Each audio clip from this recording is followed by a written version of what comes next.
Amada Igreja do Senhor Jesus Cristo, queridos irmãos, queridas irmãs, mas também vocês visitantes que estão conosco, nessa passagem de Josué, capítulo 4, dos versículos 19 ao 24, Josué, o sucessor de Moisés, está liderando o povo na travessia do Jordão rumo à terra de Canaã, a terra da promessa. Então, Josué aqui, ele havia ordenado os levitas que seguissem na frente do povo, carregando a arca da aliança que representava a presença de Deus no meio do seu povo. E o povo deveria seguir logo atrás dos sacerdotes que conduziam a arca. Mas o povo devia manter uma certa distância, que equivale a mais ou menos 1 quilômetro de distância, entre o povo e os sacerdotes que conduziam a arca. Essa distância era importante por duas razões. Primeiro, porque só os levitas podiam tocar na arca. E podia acontecer que o povo muito próximo, caminhando muito próximo, podia chegar tão perto que tocasse na arca e Deus mataria aqueles que tocariam na arca. Por causa disso, então, Deus ordena que o povo mantenha uma certa distância da arca, ao mesmo tempo que essa distância não é tão grande que o povo perdesse de vista os sacerdotes que conduziam a arca, porque o caminho era novo, completamente desconhecido para Israel. Eles não conheciam a região, então eles precisavam manter a visão dos sacerdotes que conduziam para conhecer qual era o caminho que eles deviam percorrer. E atrás do povo, fechando a travessia do Jordão, estava o exército que protegia a retaguarda do povo. Então, a arca do Senhor com os sacerdotes, seguidos do povo e seguido do exército. Nessa época do ano não era comum chover muito. A gente vai ver o mês que é referido aqui, quando isso está acontecendo, não é o período de muitas chuvas em Israel. Apesar disso, no norte de Israel, onde começa o Rio Jordão, nessa época do ano, a neve que cobria as montanhas derretiam com o calor, e então essa água derretida enchia o Rio Jordão de tal maneira que nessa época do ano o Rio Jordão transbordava em todas as suas ribanceiras. E quando os sacerdotes que conduziam a arca, eles desceram ao leito do rio e os seus pés pisaram a água do Rio Jordão, a água maravilhosamente começou a baixar o seu nível e foi baixando, até que o Rio Jordão secou-se completamente. Alguns quilômetros antes do local onde eles estavam atravessando o Rio Jordão ficou como uma grande montanha de água, retida a certa distância. Então, toda a água que vinha desde o norte de Israel, quando chegava a uma certa distância, ela parava ali, como se fosse uma grande montanha de água, enquanto que dali até o Mar Morto, que era onde o Rio Jordão desaguava, era completamente seco. E assim, o povo de Israel pôde atravessar o Jordão a pé enxuto.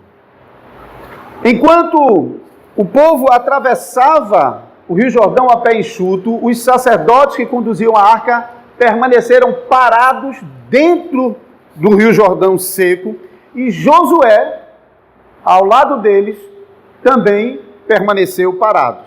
E depois que todo o povo tinha atravessado o rio, Josué ordenou que 12 homens, um de cada tribo, descesse novamente ao rio e cada um retirasse uma pedra que pudesse ser levada no ombro para o acampamento que eles haviam preparado do outro lado do Rio Jordão, portanto já na terra de Canaã.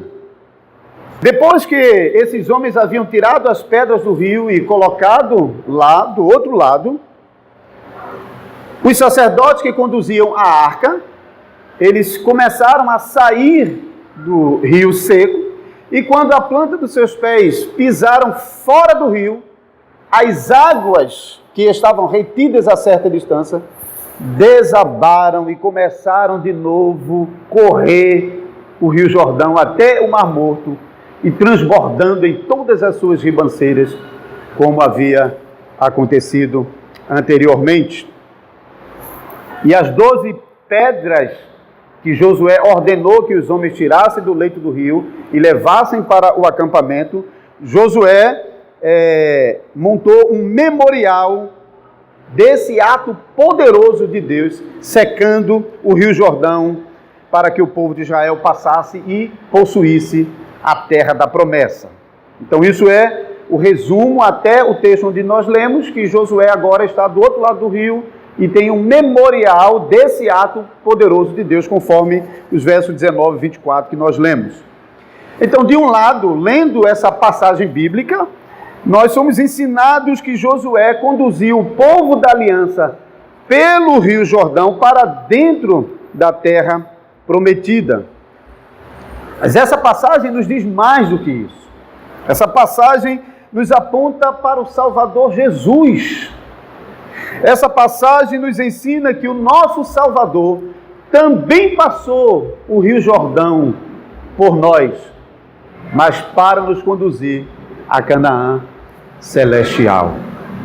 Na pregação dessa noite, os irmãos vão ouvir sobre o memorial que aponta para a obra salvadora de Jesus Cristo em nosso favor. Então, ouvindo sobre a história da passagem do Rio Jordão, os nossos olhos e coração são dirigidos para a obra do Salvador Jesus Cristo. Já no verso 19, nós lemos que era começo do ano em Israel, quando isso aconteceu. Aos 10 dias do primeiro mês, que é identificado como o mês de Nisan, também chamado mês de Abib. Você pode ler mais sobre isso em Êxodo capítulo 13 e o verso 4. O povo então atravessou a pé enxuto e montou o acampamento do outro lado já do Jordão. Anteriormente o povo estava acampado aqui nas campinas do lado oriental do Jordão, mas agora o povo estava acampado do outro lado do Jordão, agora de frente para Jericó. Já o verso 19 mostra isso. Gilgal é um lugar importante, onde isso está acontecendo aqui, onde o povo está acampado e onde esse memorial está sendo construído. Gilgal se tornou um lugar importante na continuidade da história do povo de Israel. Vários acontecimentos importantes se deram aqui em Gilgal. Aqui, por exemplo, eles realizaram a primeira Páscoa na Terra Prometida. Depois de 40 anos de peregrinação no deserto, o povo agora tem o privilégio de celebrar a Páscoa na Terra da Promessa. Também em Gilgal, todos os homens que haviam saído do Egito, todo israelita macho que havia saído do Egito sem circuncidar-se, porque durante os 40 anos do deserto não houve a circuncisão em massa do povo, então aqueles que não haviam sido circuncidados, esses agora deveriam ser circuncidados. Aqui, como preparação para a conquista da terra, todo o macho foi circuncidado e Deus naquele momento diz ao povo que o opróbrio do Egito estava sendo retirado de sobre eles. Também aqui em Gilgal, o povo come pela primeira vez, depois de 40 anos, o fruto da terra. A terra que mana leite e mel, que Deus havia prometido a Abraão e sua descendência. Durante os 40 anos no deserto, Deus alimentou o povo com maná e carne. Mas agora, entrando na terra prometida, Deus disse para o povo: vocês vão possuir as plantações e os vinhados que vocês não plantaram. E agora Deus está cumprindo a sua promessa, dando ao povo a abundância de plantio. E pela primeira vez, depois de 40 anos, ele está comendo aquilo que eles estão colhendo. E a partir dali, o maná cessa, não tem mais maná. O maná serviu durante o tempo do deserto, quando o povo não tinha provisão. Mas agora, Deus entregava ao povo a terra que mana leite e mel, e eles deviam cultivar, trabalhar e da terra tirarem o seu proveito. Por causa disso, o maná e as codornizes cessam aqui em Gilgal. Também aqui em Gilgal, no capítulo 5, Josué reúne o povo para renovar a aliança que Deus havia feito com o seu povo. Êxodo 19, Deus havia descido sobre o monte e havia entregado a lei ao seu povo como compromisso que o povo teria diante de Deus, então como parte da promessa de Deus para com o povo. Agora, essa nova geração, 40 anos depois, lembre-se que uma geração inteira morreu durante a passagem no deserto, por causa daquela desobediência, porque chegaram à porta da terra de Canaã e não creram que Deus daria a posse da terra, porque lá tinha muita gente, gente grande e poderosa, e o povo ficou com medo, e por causa da incredulidade, aquela geração foi condenada a morrer no deserto. E agora, a nova geração que sucedeu àquela, entra na terra prometida e Josué então renova a aliança com essa nova geração. Alguns haviam presenciados e outros haviam nascido durante o deserto, durante a peregrinação no deserto. Então, esses atos marcantes em Gilgal realmente torna a palavra Gilgal, até aqui no texto, uma palavra importante. Então, esses filhos de Israel que atravessaram o Jordão e viram com os próprios olhos o que Deus fez, tinha motivo de sobra para louvar, para glorificar o nome do Senhor, especialmente nesse momento da travessia do Rio Jordão. Mas Deus providenciou que a história do Jordão fosse registrada na Bíblia e preservada para as gerações futuras, para que outras gerações posteriores também pudessem tomar conhecimento dos atos poderosos do nosso Deus. E além de registrar, Deus ordenou que um memorial fosse feito, um memorial com as pedras tiradas do Jordão, para que esse memorial servisse como testemunho do ato poderoso que Deus havia realizado na travessia do Jordão, e fosse especialmente importante para as crianças, quando olhassem para esse memorial de pedra. Verso 20 fala sobre isso: as pedras tiradas do Jordão levantou Josué em memorial, como coluna em Gilgal. Esse ato de usar a pedra em coluna para adorar a Deus não era uma coisa nova aqui. Nós temos testemunhos bíblicos anteriores a Josué. Os patriarcas fizeram isso. Jacó levantou coluna e derramou azeite sobre ela em adoração ao Senhor. E também Samuel, o profeta, posteriormente vai usar também a pedra como um altar de adoração a Deus. Então não é uma coisa nova o uso das pedras como coluna de adoração a Deus. O Josué levanta ao Senhor um monumento de pedra em lembrança àquilo que havia acontecido aqui. Esse monumento de pedra era composto, na verdade, de 12 pedras. Esse número 12 também é significativo porque fala sobre as 12 tribos de Israel. Então Josué ordenou que cada tribo recolhesse uma pedra do Jordão para então construir esse memorial que mostrava a unidade do povo de Deus. O povo de Deus era composto por 12 tribos, os 12 filhos de Israel. E mais tarde, cada uma dessas tribos vai receber a sua porção na terra, o seu próprio lugar na terra. Então isso é uma grande bênção, porque podemos ver que eles não se misturam, mas ainda são um povo só. Então, na diversidade, na pluralidade, nós vemos a bênção da unidade do povo de Deus. O texto, ele não explica como é que essas pedras foram colocadas na formação desse memorial. O texto não explica sobre isso. Não diz, por exemplo, se essas pedras foram colocadas em fileira, um ao lado do outro, fazendo uma fileira. Não diz se elas foram colocadas uma sobre a outra, formando uma pilha. Também não diz se eles foram colocados simplesmente amontoados, como um monte de pedras juntas. Alguns comentaristas têm chamado a atenção para a palavra Gilgal, que no hebraico tem muito a ver com aquilo que é em formato de ciclo, e é a palavra da qual surge aquilo que nós conhecemos como circuncisão. Então era um corte em ciclo para a remoção da pele do prepúcio do órgão masculino como sinal da aliança no Antigo Testamento. A palavra tem uma ligação aqui e fala sobre ciclo. E por causa disso, alguns comentaristas estão sugerindo que esse memorial foi uma organização das pedras também em forma circular. Não tem como definir a disposição das pedras, como as pedras estavam dispostas, formando esse memorial. Não tem como nós sermos precisos quanto a isso. Mas uma coisa é quase certa: provavelmente não era um monte de pedra amontoada. Porque um monte de pedra amontoada não chama a atenção. Se você passar na rua e tiver um monte de pedra numa calçada, você não chama a sua atenção. Mas se você passar e ver um monte de pedra organizado de tal maneira que forme alguma imagem, isso chama a atenção.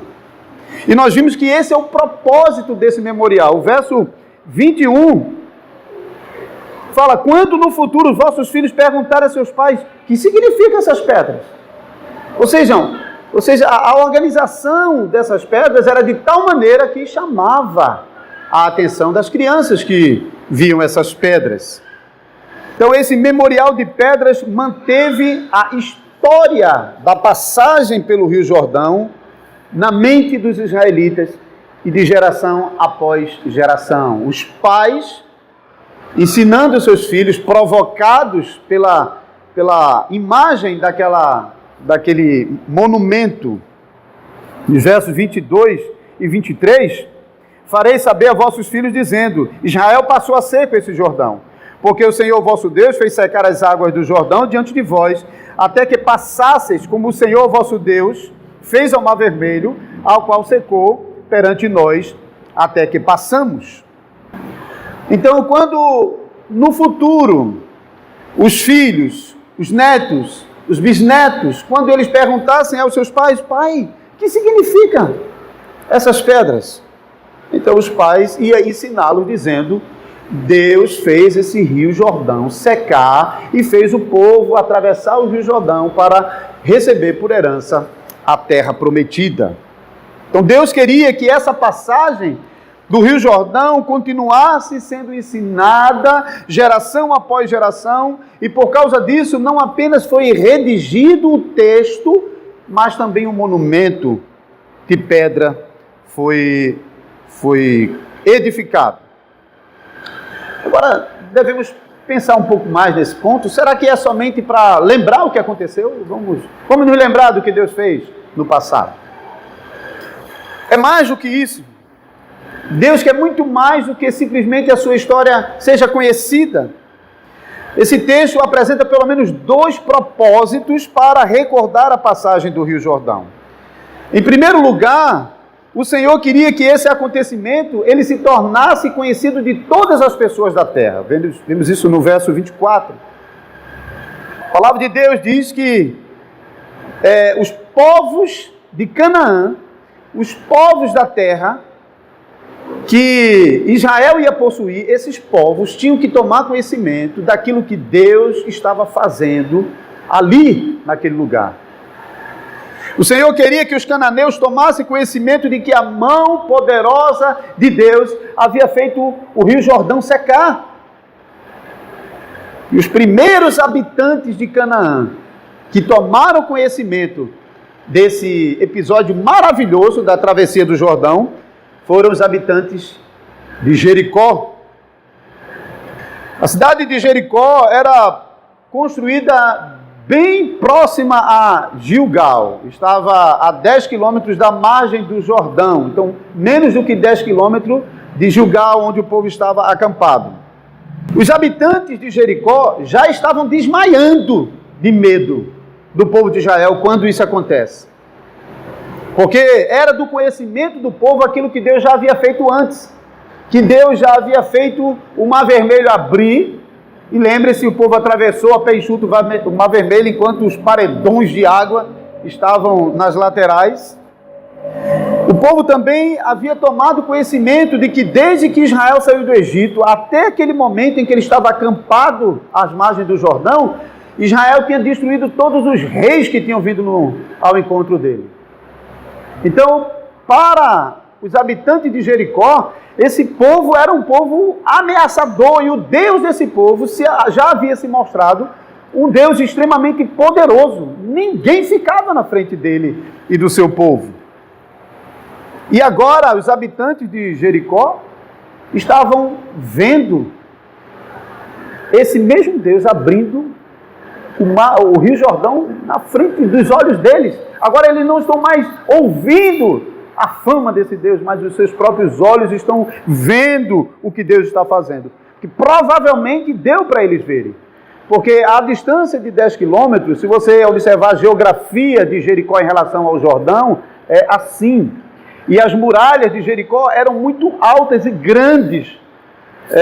A Bíblia até fala que a casa de Raabe estava edificada nas muralhas. Capítulo 2, verso 15 aqui de Josué. Então, a cidade de cima da muralha, eles tinham uma visão completa do Rio Jordão. E eles viram com seus próprios olhos Deus fazendo o Rio Jordão secar enquanto o seu povo atravessava. Mas Deus quer que os povos da terra tremam diante dele. Mas Deus também quer que o seu nome seja temido pelo seu povo. O povo de Jericó, quando tomou conhecimento e mesmo quando viu a mão poderosa do Senhor fazendo secar o Rio Jordão, o povo de Jericó não se curvou diante desse Deus. Apesar de reconhecer que o Deus de Israel estava fazendo isso, eles não se arrependeram de suas maldades, eles não abandonaram seus pecados, eles não procuraram a Deus arrependidos e pedindo perdão, reconhecendo que esse Deus era o único Deus todo-poderoso. Eles não fizeram isso. A Bíblia diz que Raabe foi a única pessoa em Jericó que, quando tomou conhecimento do que Deus já havia feito, Raabe não esperou para ver, mas ela creu na fama do Deus de Israel. E até recebeu os espias quando eles foram para Jericó.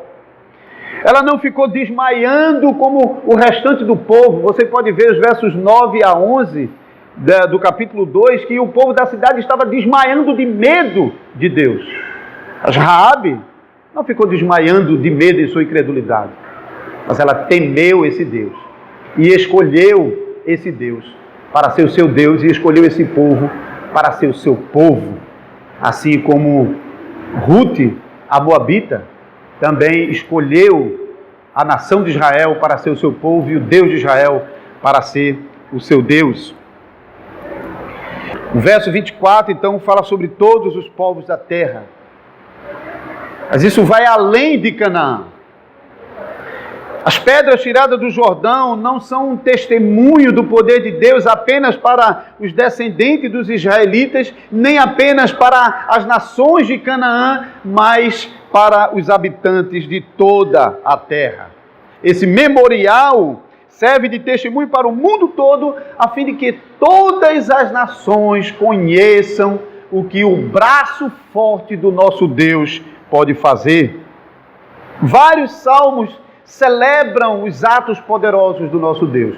Nós já lemos o Salmo 150 e vamos encerrar o culto cantando esse Salmo 150, mas também o Salmo 8, que nós cantamos, também fala das obras da criação do nosso Deus. O Salmo 150 particularmente chama as nações a louvarem o nome do Senhor com os instrumentos, celebrando os atos poderosos do nosso Deus realizado nesse mundo. Então nós podemos ver nas pedras retiradas do Jordão um testemunho do poder de Deus para todos os povos. E isso é particularmente para vocês como povo da aliança. Esse monumento lembra e serve de testemunho de que o Salvador Jesus Cristo faria precisamente isso. Ele conduziria o seu povo pelo Jordão para a terra prometida, a Canaã celestial. Porém, somente tomar conhecimento disso não é suficiente. Apenas saber que Deus fez o Rio Jordão secar, que Deus fez o Mar Vermelho secar, não foram suficientes para que os habitantes de Jericó se rendessem diante de Deus. Não é apenas tomar conhecimento. As pessoas devem se render diante desse Deus que é todo-poderoso. E deve temê-lo. Verso 24 fala isso, a fim de que temais ao Senhor. Tomando conhecimento do que a mão poderosa do Senhor fez, nós devemos nos humilhar diante dele, devemos temer o seu nome e amá-lo de todo o nosso coração. Aqueles que até escutam, até tomam conhecimento dos atos poderosos do Senhor, mas não temem, esse conhecimento será usado contra ele no dia do juízo, como o foi juízo para os habitantes incrédulos de Jericó, que foram todos destruídos pelo povo de Israel. Diante desse Deus poderoso, o pecador deve se arrepender, como Raabe fez. Raabe buscou Deus antes que o juízo de Deus fosse derramado sobre aquela cidade incrédula. É isso que o pecador deve fazer. O pecador deve buscar a Deus o quanto antes. E os crentes devem se lembrar dessas coisas e temer a Deus todos os dias da sua vida. Os crentes deveriam preservar o conhecimento dos atos poderosos de Deus nos seus filhos e nos filhos dos seus filhos. E assim, queridos irmãos, de uma geração a outra geração, os nossos filhos devem ser despertados ao temor do Senhor, a fim de que os seus corações conheçam o que Deus fez e se rendam diante deles e temam também ao Senhor. Por quanto tempo esse altar permaneceu montado ali, esse monumento de pedra que Josué mandou fazer? Não dá para saber. Alguns comentaristas, mais uma vez fazendo ligação com as pedras retiradas do Jordão, eles sugerem que essas pedras ainda estavam à margem do Jordão na época de Jesus. E essas pedras ainda serviam para lembrar aos judeus aquele ato poderoso que Deus havia realizado no passado. E de fato, essa região do Jordão, onde isso aconteceu, é aquela região do Jordão onde João Batista estava batizando o povo. Cerca de 1.400 anos antes, Israel passou a pé enxutos. Agora, 1.400 anos depois, João Batista entra no Jordão chamando o seu povo para confessar os seus pecados e deixarem os seus pecados no Rio Jordão. Os comentaristas, então, eles dizem que quando aqueles fariseus e saduceus vieram à margem do Jordão para observar o batismo de João, João então olha para eles dizendo: raça de víboras, quem vos ensinou a fugir da ira vindoura? Produzi, pois, frutos dignos de arrependimento, e não comeceis a dizer entre vós mesmos: temos por pai Abraão, porque eu vos afirmo que destas pedras Deus pode suscitar filhos a Abraão. Então, os comentaristas sugerem que João Batista está apontando para as pedras à margem do Jordão, que eram a lembrança do ato poderoso de Deus no passado. E mais uma vez, não temos como ter certeza de que realmente essas pedras ainda estavam ali 1.400 anos depois de tantas histórias de invasão, de guerra e de perturbação da nação. Possível, mas não há como garantir que elas ainda estavam lá. Mas o certo é que esse mesmo Jordão é palco da travessia dos judeus no Antigo Testamento, mas também agora João Batista está chamando o povo para aquele lugar, para voltar para aquele lugar, para ali confessar os seus pecados diante do Senhor. Isso realmente está indicando que a promessa da conquista da terra prometida não foi possuída plenamente. Ainda alguma coisa era necessária.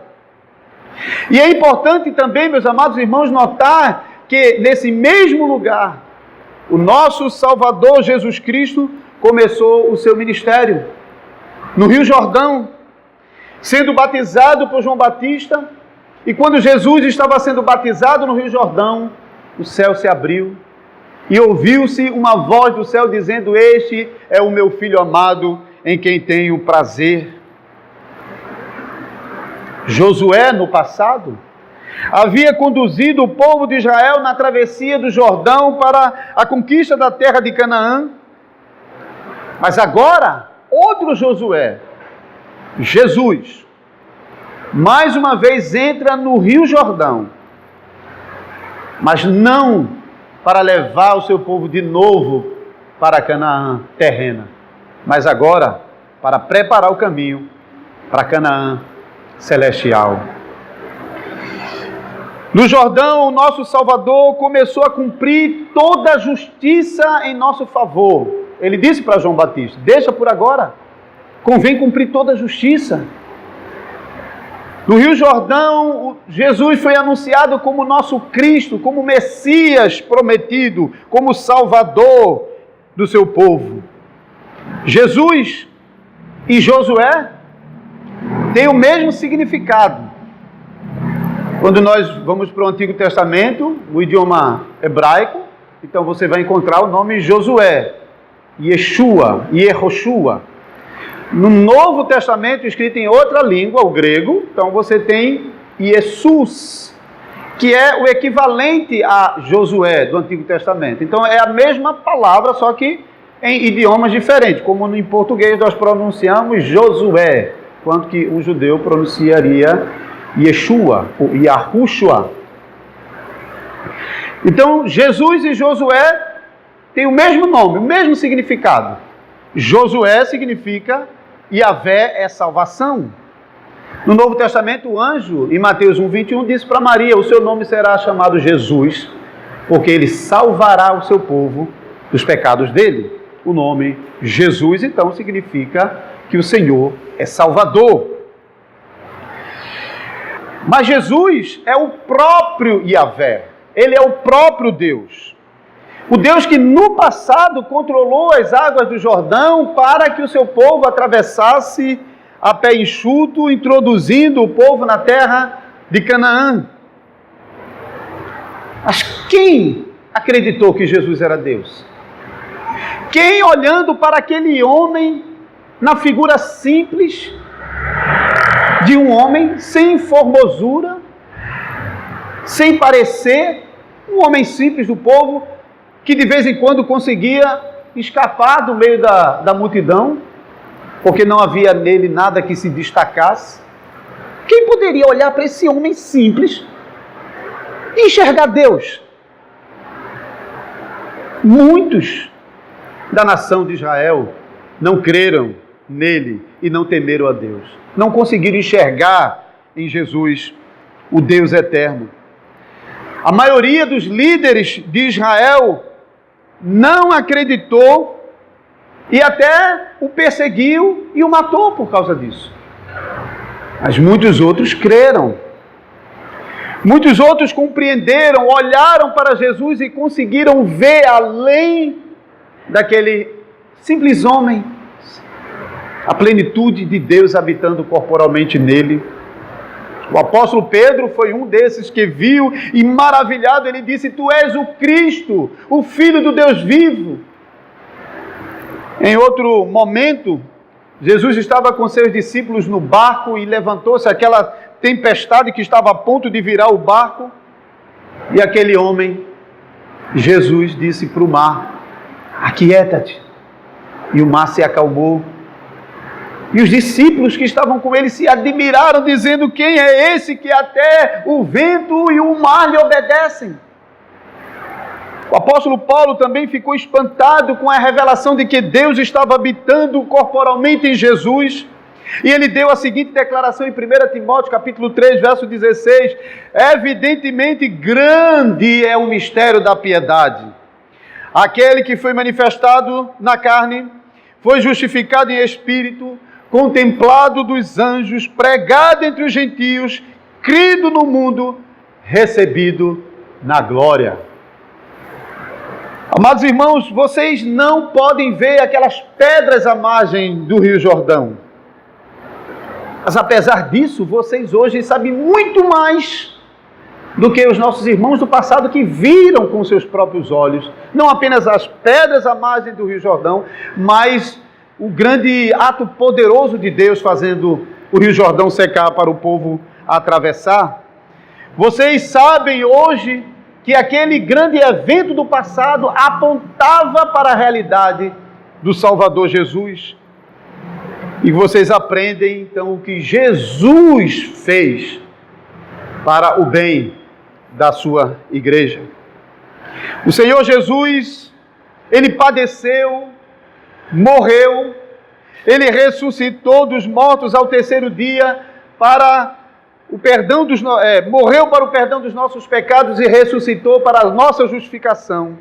Ele carregou sobre o seu corpo no madeiro os nossos pecados.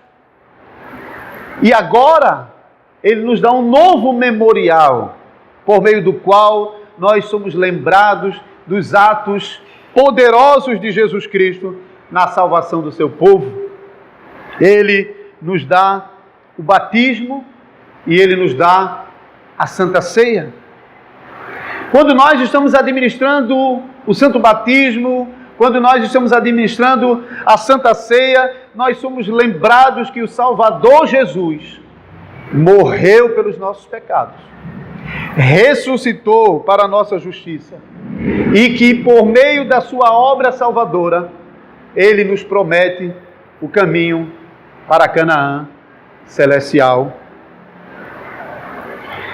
O Senhor nos deu esses dois grandes monumentos para que nós, cada vez de novo, fôssemos recordados dessa obra poderosa que Jesus Cristo realizou em nosso favor. Por causa disso, amados irmãos, vamos ensinar aos nossos filhos sobre os atos poderosos do nosso Deus. Não apenas o que Deus fez no passado, não apenas a travessia do Jordão, mas a obra redentora de Jesus Cristo em nosso favor. Os filhos da aliança, os pequeninos entre nós, precisam ouvir e precisam aprender sobre as grandes obras de Deus. Eles precisam ser interessados, serem despertados para as obras de Deus e buscar a Deus como Deus Todo-Poderoso. Mas como é que os filhos vão fazer isso? Como é que os filhos vão se interessar por Deus? Como é que eles vão temer a Deus e vão buscar a Deus? Dá para vocês perceberem as responsabilidades que estão sobre os pais aqui na instrução dos seus filhos? Vocês sinceramente desejam que daqui a 100 anos, se Jesus não tiver vindo, eu espero que... Eu não desejaria estar aqui com tantos anos. Mas eu desejo, e penso que os irmãos desejam que a vossa descendência continue servindo ao Senhor. Os vossos filhos, os filhos dos seus filhos. Para que isso realmente seja uma realidade na sua descendência, você precisa seguir o conselho bíblico de instruir os seus filhos nos atos poderosos do nosso Deus. Então siga o conselho da Escritura, como nós já lemos em Deuteronômio capítulo 6, e leia a palavra de Deus para os seus filhos todos os dias. Seja pela manhã, seja durante o dia, seja à noite, conte para os seus filhos o que Deus fez e continua fazendo. Conte para os seus filhos como Deus é poderoso. Conte para ele que a obra de Deus nesse mundo em favor do seu povo é suficiente para que nós, como povo eleito do Senhor, possamos ter como herança uma Canaã celeste. Por isso, amados irmãos, desenvolva em casa a boa prática da leitura com seus filhos. Leia a Bíblia quando acordar. Leia a Bíblia durante o dia. Leia a Bíblia antes de dormir. Ensine aos seus filhos tudo que o nosso Deus fez em nosso benefício e também em favor deles, para que não apenas nós, mas também os nossos filhos possam continuar temendo ao Senhor todos os dias da sua vida. Amém. Amém.